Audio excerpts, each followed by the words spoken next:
पंचप्राण कोणते? प्राण, अपान, व्यान, उदान, समान.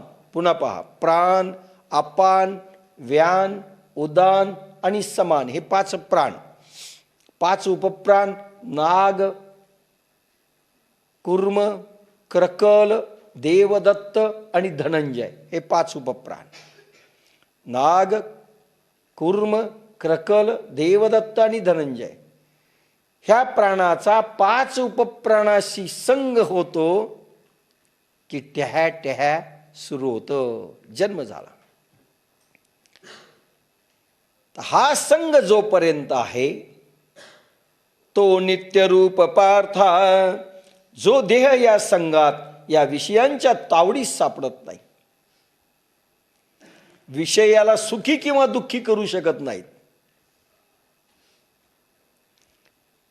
विषय यांचा उपभोग घेत नाही, ह्याला विषयाची चटक आणि सवय लागत नाही. ज्या माणसाला विषयाची चटक सवय लागत नाही म्हणजे विषय याला उपभोगीत नाही, तावडी सापडत नाही. पार्था, अनेक लोक तंबाखू सोडू शकत नाही का? विषयाने त्यांना तावडीत घेतलंय. गुटखा सोडू शकत नाहीत, विषयानं तावडीत घेतलंय. ताडी नाही, दारू सोडू शकत नाहीत, नॉनव्हेज सोडू शकत नाहीत